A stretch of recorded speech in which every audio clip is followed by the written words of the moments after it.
तेलंगाना की हुकूमत जमात TRS party के ज़ेर-ए-तमाम टीआरएस पार्टी परचम कुशाई का जोश खरोश के साथ इनेकाद अमल में आया। इस मौके पर बेशतर वज़रा और बरसे इख्तिदार जमात के कायदीन ने पार्टी परचम लहराया। इस मौके पर वज़ीर फाइनेंस हरीश राव ने टीआरएस पार्टी परचम कुशाई तकरीब में मेहमान खुसूसी की हैसियत से शिरकत करते हुए बेशतर वार्ड्स में पार्टी परचम लहराया। इस मौके पर पार्टी कायदीन और कारकुनों की कसीर तादाद देखी गई। टीआरएस की जानिब से हर गांव में इस प्रोग्राम का एहतमाम किया गया। रुकन असेंबली एस रविशंकर ने करीमनगर जिले के चुप्पाडंडी में पार्टी परचम लहराया। उन्होंने इस मौके पर मीडिया से बात करते हुए कहा कि के चंद्रशेखर राव ने साल 2001 में टीआरएस के क़याम अमल में लाया था। अब उसके कई मिलियन कारकुन हैं। रियासत के मुख्तलिफ मकामात पर भी यह जश्न मनाया गया। इस मौके पर मोटरसाइकिल रैली भी निकाली गई। वाज़ेह है कि हाल ही में पार्टी के कारगुजार सदर और वजीर इंफॉर्मेशन टेक्नोलॉजी के तारक रामाराव ने इस प्रोग्राम का ऐलान करते हुए इसे कामयाब बनाने की अपील की थी।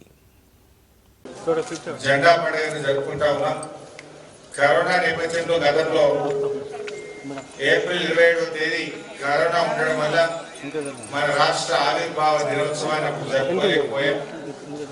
మరి ఇప్పుడు ఈరోజు జెండా పండుగతో ప్రారంభమై రేపటి నుంచి గ్రామ కమిటీలు వార్డు కమిటీల నియామకాన్ని పూర్తి చేసుకోవాల్సిన అవసరం ఉంది. మరి అదే స్ఫూర్తితో మండల కమిటీలు పట్టణ కమిటీలు జిల్లా కమిటీలు కూడా వేసుకోవాలని చెప్పి పార్టీ నిర్ణయించింది. మరి మనందరం కూడా కార్యకర్తలు రాబోయే కొద్ది రోజుల్లోనే మరి ప్రతి మండలానికి ఒక సమన్వయ కమిటీ వేసుకొని పట్టణంలో కూడా ఒక సమన్వయ కమిటీ వేసుకొని గ్రామాన వార్డు కూడా కమిటీల నిర్మాణం చేసుకుందాం. ఇవాళ మన టిఆర్ఎస్ పార్టీ జలదృశ్యం నుంచి ఢిల్లీ దాకా కూడా పోయింది.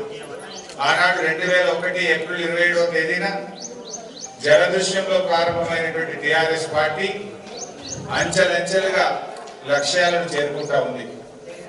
రాష్ట్ర ఆవిర్భావమే లక్ష్యంగా ప్రారంభమై రాష్ట్రాన్ని సాధించి ఈ రాష్ట్రాన్ని బంగారు తెలంగాణగా మార్చే దిశగా గౌరవ ముఖ్యమంత్రి వర్యులు కేసీఆర్ గారి చేతుల మీదుగా దేశంలోనే ఒక అత్యుత్తమమైన రాష్ట్రంగా రూపుదిద్దుకుంటా ఉంది. మనం చెప్పిన మాటలే కాదు, ఈ దేశంలో అత్యున్నతమైనటువంటి బాడీ నీతి ఆయోగ్ వాళ్ళు నిన్న కాక మొన్న చెప్పినారు, ఇవాళ అభివృద్ధిలో మిగతా రాష్ట్రాలకు తెలంగాణ ఆదర్శంగా ఉంది. జీడిపిలో, పర్ క్యాపిటల్ ఇన్కమ్ లో, నీటి సరఫరా వ్యవస్థలో, సాగునీరు త్రాగునీటి కల్పనలో, విద్యుత్ సరఫరాలో అనేక రంగాల్లో ఈరోజు తెలంగాణ దేశానికి ఆదర్శంగా నిలిచింది.